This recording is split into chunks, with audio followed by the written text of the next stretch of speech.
Let's do this. Welcome back, Mommy Millionaires. All right, so I'm going to jump right into it because I always say, let's get into it. We have an amazing guest, but you guys already know that. Today, I didn't know what to really name this episode because, Nikia, you have such an amazing resume. I mean, you're real life Mommy Making Million out here in these streets, girl. We have our special guest, Nikia Londy, on the episode today. And we're going to call this episode $1,000,000 Real Estate Beauty. Right. So we're going to be, it's like putting the beauty over the real estate because, we can't put you into a box, like you just really just don't fit there. So we're going to be talking about some of the transitions that you experience and how you've generated streams of income for your business. So give us a little bit about yourself. Tell the moms who you are. Well, I am the CEO and co-founder of Intriguing Hair. That was my first business, which is a hair extension and wig store. It's in Boston, Massachusetts. We also have an e-commerce website, intriguinghair.com, where you can purchase hair extensions, wig, and hairpieces. We have two main customers, one being African-American women, and then the other being women from all ethnicities experiencing medical hair loss. I recently, in March of last year, purchased the building that houses our location. It has 5 commercial properties and 4 residential. And we recently just finished a renovation, like a 4-bedroom. It's upstairs and downstairs, and it was extremely expensive because of COVID. But I'm pretty, I'm happy, and I'm actually partnering with someone, and we're about to open up the only Black-owned cosmetology and aesthetic school in Massachusetts. So I'm pretty excited about that as well. Wow, talk about Happy Women History Month, right? Yes, definitely. That is amazing. That's super amazing. Okay, so I'm trying to understand where to even dive deep into what it is that you were saying because of the simple fact you have so much going on. Where did this inspiration even come from? I would say, like I grew up not with a lot, and I didn't want to stay on that trajectory. Like, my mom was addicted to drugs. She was a single parent. She was never around. I'm the oldest of 5 children. So I kind of was like that parent role, and I kind of didn't want to have that for myself as I got older. Like, I always knew I wanted more out of life than what was given to me. So I just worked hard at everything that I have, to be honest. Took it day by day. But I think, like, for me, the question is, like, you had so much going on. Why not go into doing something like doing a childcare business? Like, how did hair become your baby, your original? Well, you know what? It's like something I've always loved, and I've always been passionate about hair. Like, I would like buy hair extensions, like, go to the beauty supply store when I had extra money at like 13 and to buy hair and play around with it in the bathroom and stuff. I went to cosmetology school at 17. Honestly, I was a love, but it wasn't like I didn't know, that was like I think was the easiest option for me. I know a lot of Black women, they just go to cosmetology school just to, like, you don't know what you want to do. And then from there, my first job out of cosmetology school, I worked at a hair augmentation studio. So that got me into like the hair pieces, which I already, we was always doing tracks and 27 pieces, stuff like that. But I think that made it more like, like, oh, wow, I can make a lot of money doing this. So kind of just worked itself out. At 10 years ago, I started Intriguing Hair. I have been working for Verizon, and they had done a series of layoffs. And I think it was like the 3rd layoff. And I really had already wanted to start my own business. And I thought, this would be the perfect time. I had already been like selling hair on the side to people I know, like my friends and family and stuff like that. So I just said, let me just go all into it. And I think it was just like the right time. It was like right before Instagram like got really big. It was like right at just the right moment.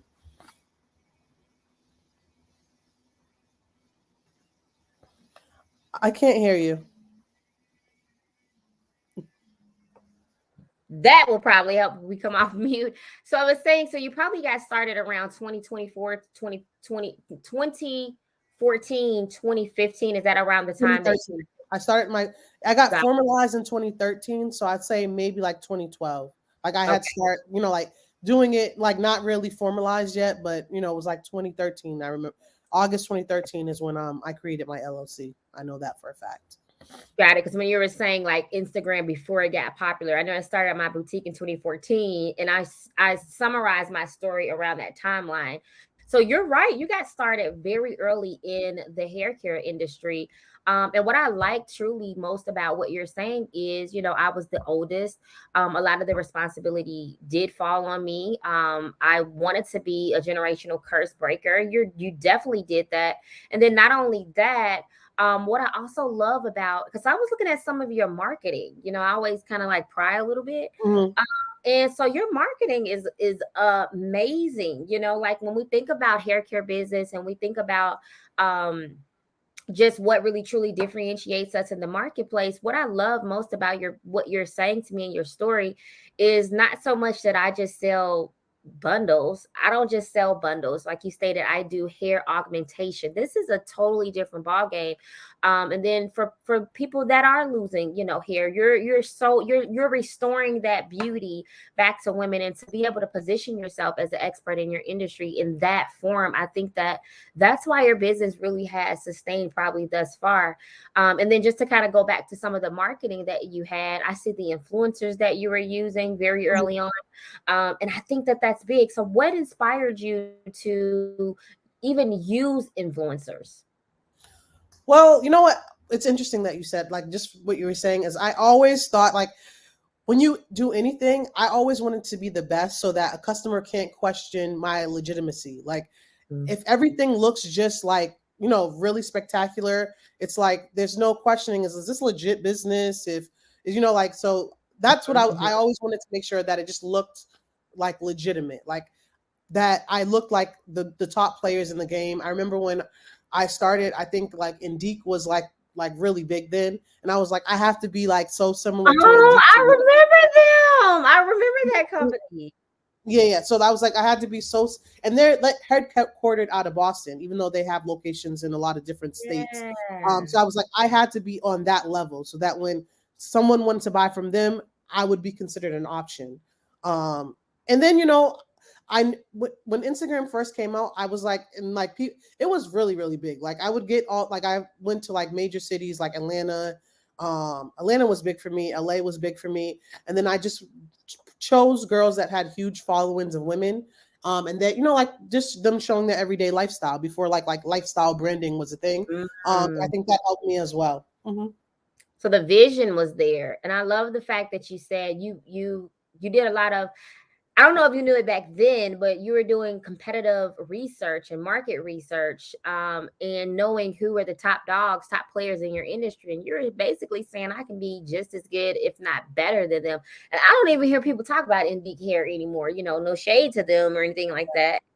But I remember like wanting the best hair, and I'm here in Chicago. And I remember wanting the best hair, and to me back then, they definitely did have the best bundles. So to see your vision and for you to say, I want to be like the best, I want my name running in the best. And then, I mean, like we're going to continue to talk about this back in 2000 and what do you say, 12, 13?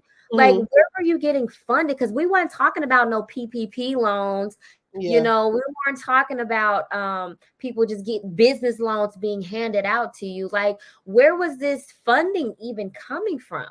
Well, unfortunately, I did a really bad thing, which I think it's probably one of the worst. Real on the Mommy Making Millions podcast. Yes. So never do this. And like you never learn things until you actually go through them, which is sad for like Black people in general. But what I did was when I had left my job at Verizon, I cashed out my 401k. And I didn't know at the time that you can get a loan no matter what amount that your 401k is. You can get a business loan for that exact amount.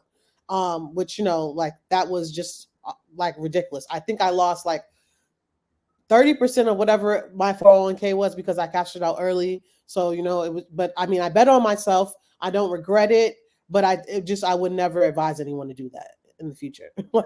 Well, if it makes you feel better, when my job fired me back then and I started my boutique business, I was like, cha-ching to the 401k. Because you're right.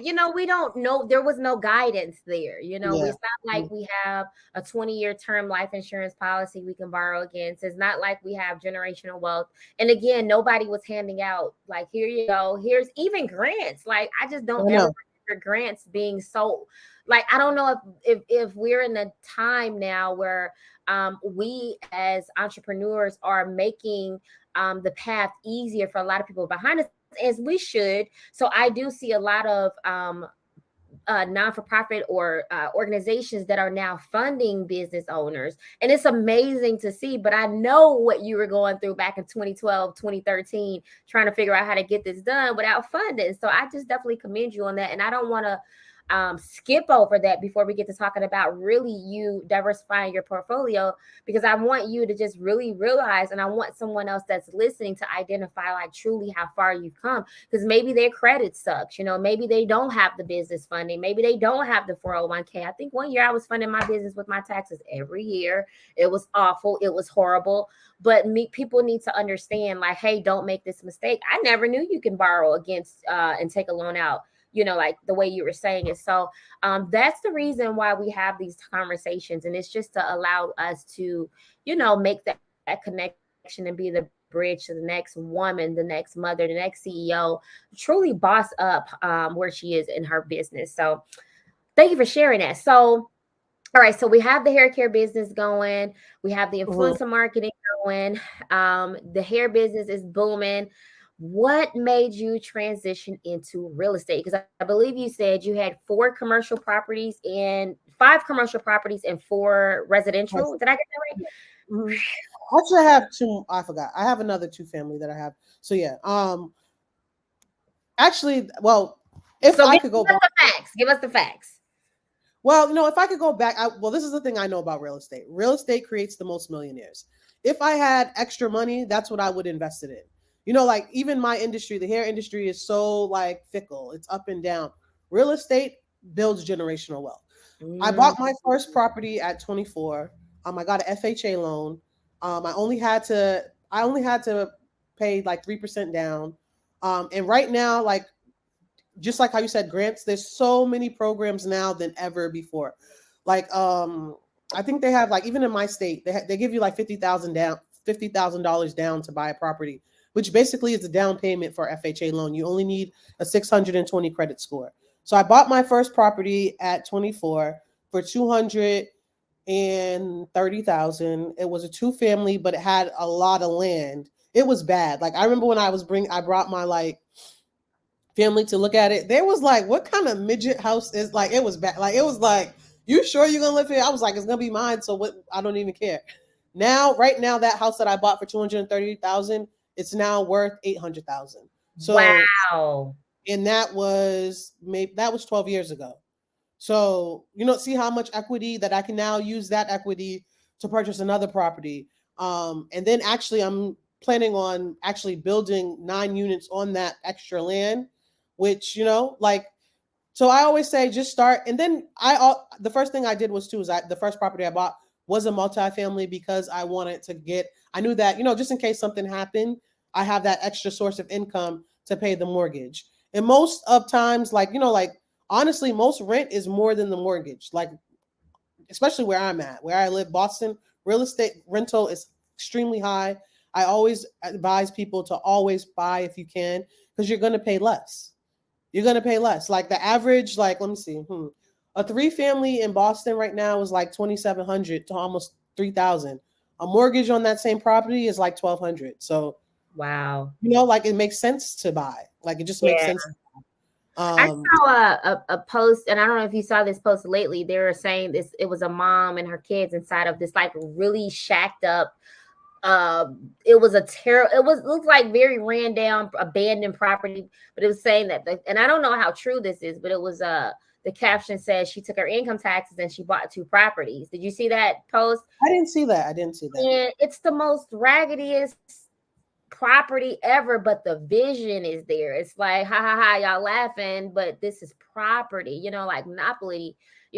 Once I get in here, however I want to utilize, we don't know what fund she's getting ready to put into this building, these two homes, but she got the property. She has the land, she has the real estate to do that. So, wow. Okay. So started off at 230,000 and now over almost 800,000 plus in Mm-hmm. equity. Mm-hmm. And I don't know if nobody heard you say I can take that money and invest that into something else. I'm actually getting ready to build land and make even more money on that property. So I love the fact that that's why I had to call this $1 million real estate beauty. It was like the beauty, like what are we gonna call Yeah. it? We can't sleep on what got you started, and then we want to make sure that we're being true. And then I love the fact that you said I got a FHA loan. Like, let's not overthink this process. So to a mom that's listening, keep it basic. Stop thinking that you have to have the $400 million house or the $400,000 house. Keep it basic. Focus on your credit score. Do what you can. Utilize the system. There are a lot of grants out there for first time home buyers. Use this, have the vision, and just don't settle for where you are. So I appreciate that you're saying that. What were some of the risks when you first got started? Because I know it sounds good really now, but when you first got started in that building, what the heck were you doing? I don't even know what I was doing. So my husband, who was my boyfriend at the time, he was into construction, but his dad was a builder and they were into construction, but they was like those construction workers that it took 10 years to finish. So it was, he did a lot of the work. He did a lot of the work. And honestly, it took a very long time. It probably took 5 years for him to finish one of the apartments. Like, Anything. yeah, it was just, but he was working and he was, but it was just like, okay, but we just, and we did a Learning. lot of the Yeah. work ourselves. We did a lot of the work ourselves. I'm not a laborer, so it used to. I remember one time I was sanding a wall. I can go back to this. I remember sanding a wall and just crying because I was like, how the hell do these people do this? Because there was no progress happening after hours. I'm like, I just started crying, like, oh my god, like this is too much for me. Like I can't do this. Mm-mm. Isn't this saying like laugh now, cry later? We're gonna reverse that. Cry Yeah, now, laugh yeah. later. It's I was like just like, mm-mm. It was this bad. is this is man, I'm so proud of you. I just want to say that. Thank Like you. I I'm really appreciate proud that. of you. Because I know that wasn't easy. I know that wasn't easy. And so for someone looking to expand their business, because sometimes people hear 7 streams of income and they just start this business not working. Let me start a t-shirt line. The t-shirt line not starting. Let me build a spa business. The spa business just ain't working right now. Let me start filing taxes. The Mm-hmm. tax business ain't working like right now. Let me decide I want to be a coach. What would you say to someone that wants to diversify their portfolio, but they are not sure how it is going to? They're just not sure where to even start. I mean, I think it's always important to find things that you are passionate and love, so that even in the hard times, it's not like work. Mm-hmm. And like I've started things that I like. I was like, oh, I've seen other people do it. I'm like, oh, it could be easy for me.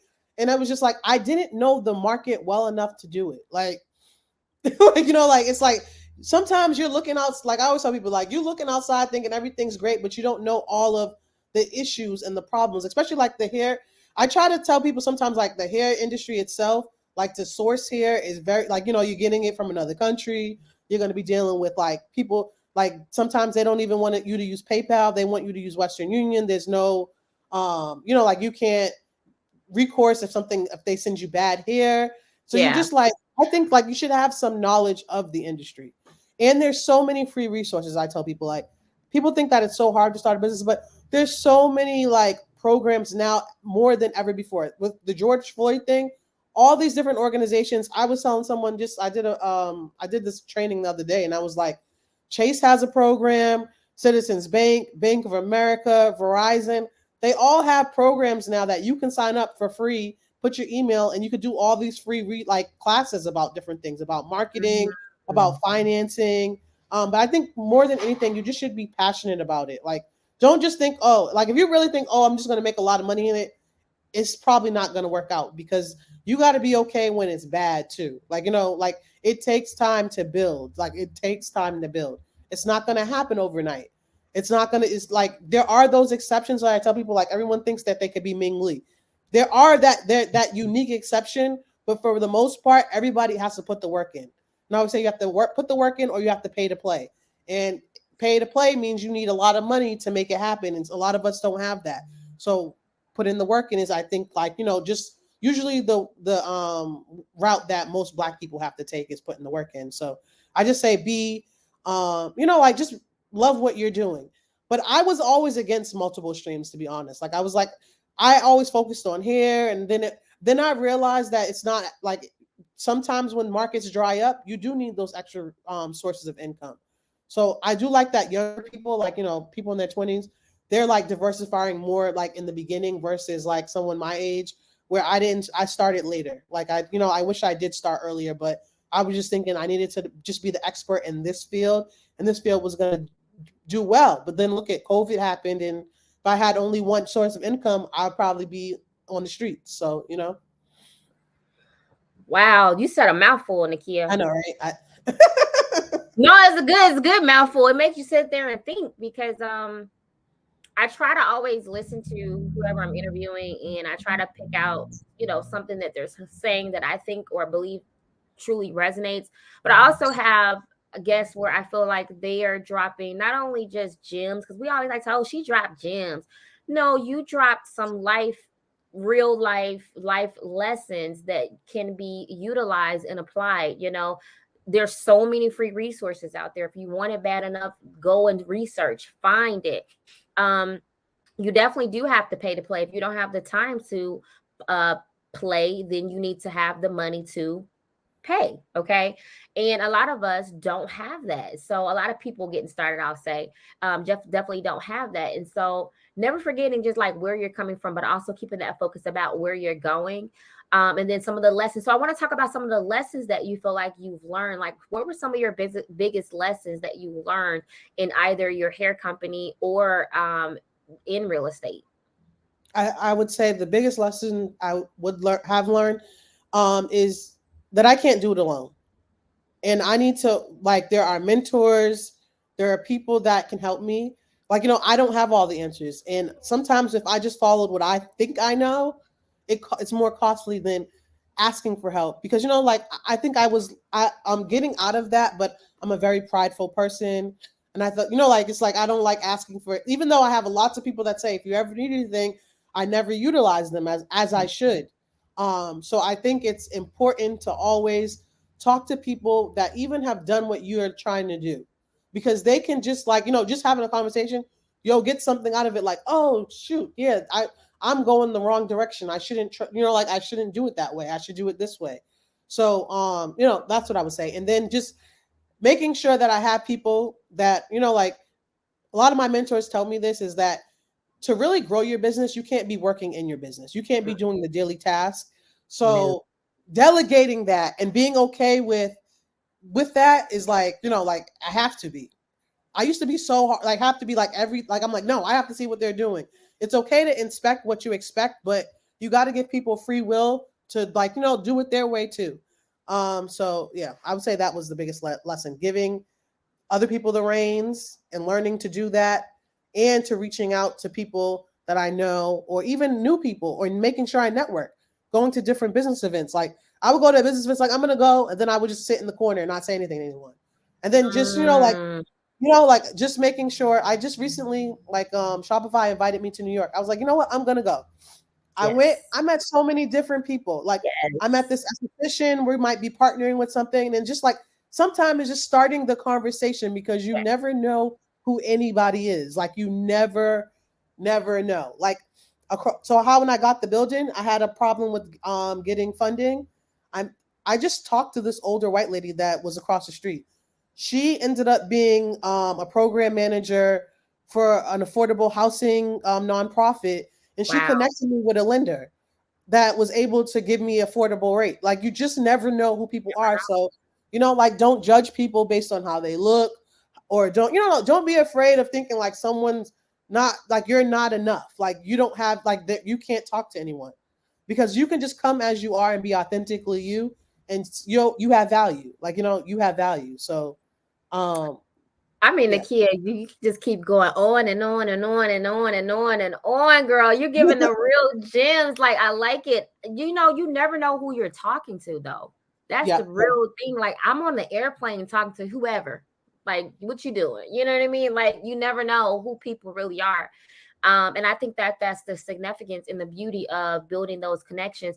I love the fact that you talked about a couple of things, and I can remember these things that you said actually, because these are things that I preach, right? These are things that I live by. And when you're talking to Mommy Making Millions, we need to understand, and maybe sometimes people need to hear from somebody else, right? So let's back this up.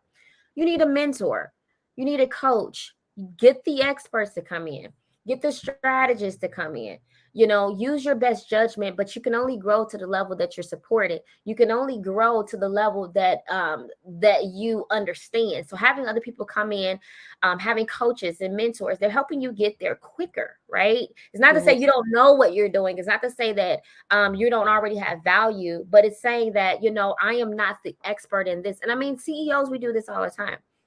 The next thing you mentioned was delegate. As moms, we do feel like we're super high achieving. We could do everything, and sometimes in order for us to be able to truly advance to that next level as the true CEO, we have to be able to build a team that's going to support us. We need that infrastructure there. Otherwise, we're going to collapse because we can't do it all. Like I've heard the saying also say, like, if your vision only includes you, you're not dreaming big enough. And so Absolutely. what you're doing is essential. Then you talked about getting in the room. We're doing the 2023 Mommy Making Millions Pros and Prosperities brunch, and people ask me all the time. I remember going to an event broke one year. Like I spent probably over $1,200 on the ticket, another 500 plus on the flight, another $800 on the hotel room. I had enough change to get me something to eat at the event, but can I tell the truth? But when I got into the room, like I looked good, like I prepared, right? I prepared, and I had like I guess emergency money, but I was very particular and strategic that I needed to get into that room because I didn't have the connections. So for somebody that doesn't have the connection, you need to get into these rooms and build them.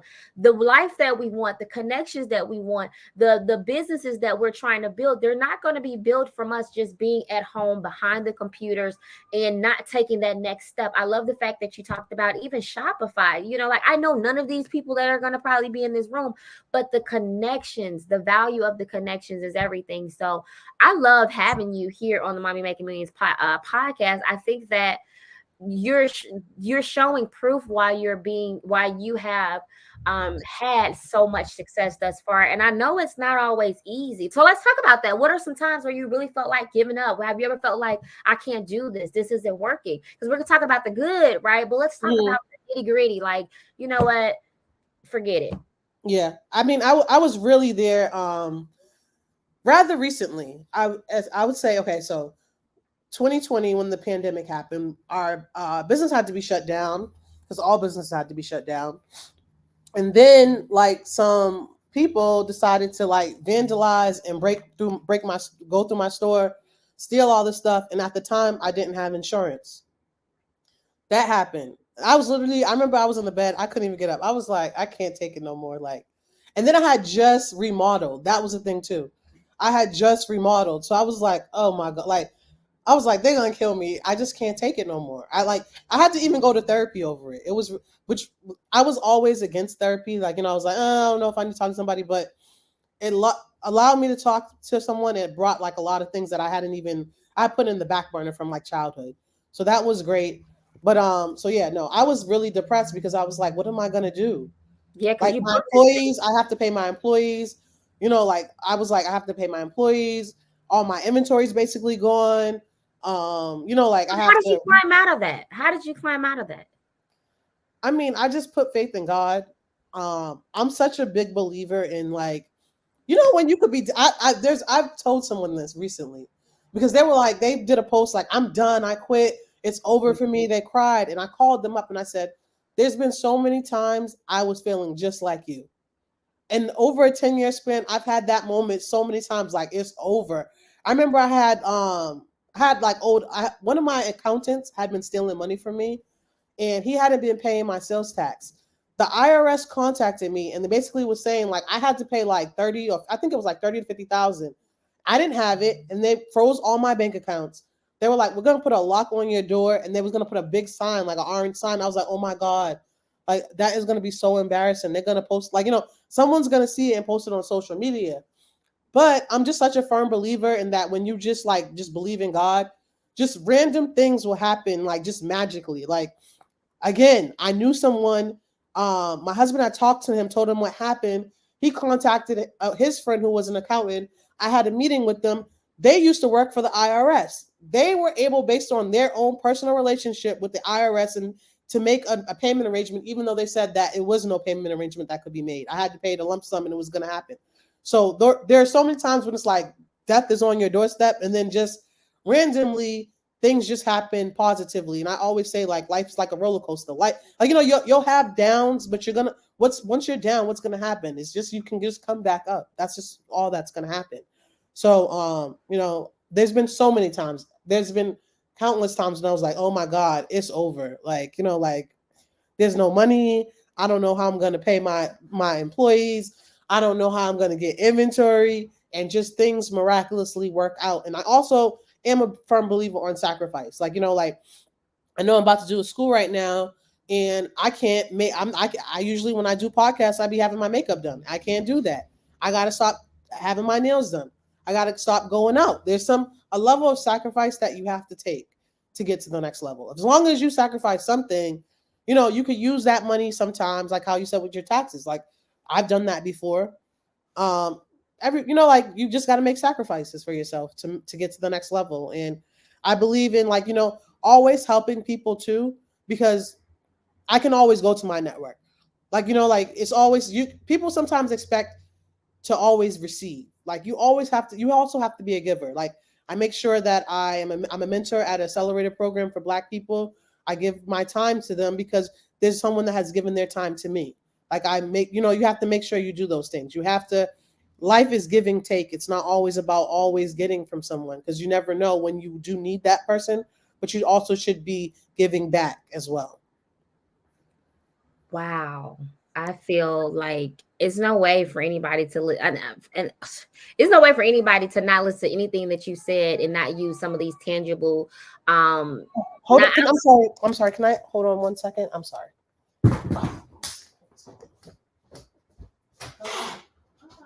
I'm just gonna how can I help you? Because I wanna Nick, can you sit right here? Do you mind if I just wanna call really quick?